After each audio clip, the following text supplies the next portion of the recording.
અત્યારે અમે અમારા ત્યાં રાત્રે વરસાદ ચાલુ થઈ ગયો છે અને ડાંગર બધી અમારી પલ્લી ગઈ છે.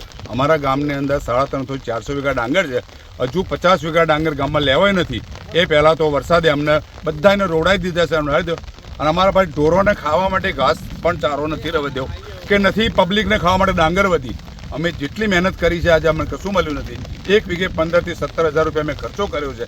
ખાતર, પાણી, બિયારણ, ડાંગરના ધરું ઉછેરવાના આ બધી મહેનત કરેલી અમારી ટોટલી મહેનત ફેલ ગઈ છે અને અમે અત્યારે હાલ રોડ ઉપર આવી ગયા છે. અમારી પાસે અત્યારે આપઘાત કરવા સિવાય બીજો કોઈ રસ્તો બચ્યો નથી.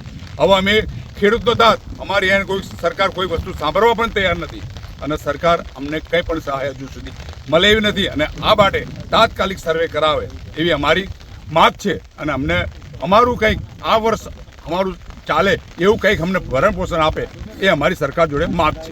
અત્યારે શું છે, પાક ખેડૂતોનો તૈયાર બહુ સરસ થયો હતો. આ સાલ ફસલે સારી હતી, પણ કુદરતી એવી અત્યારે આફત આવી ગઈ છે 2 દિવસથી કે એના વરસાદથી અત્યારે ખેડૂતોનો ખૂબ બધો પાક પલળશે અને કોવાઈ જવાની ભીતિ છે અને અત્યારે તૈયાર પાકની અંદર પાણી ભરાઈ ગયા છે.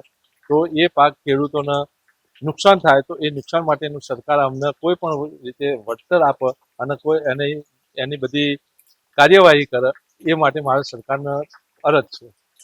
ઘાસચારો પણ બચ્યો નથી. અને ઘાસચારો તો કોવાઈ જ જવાનો છે.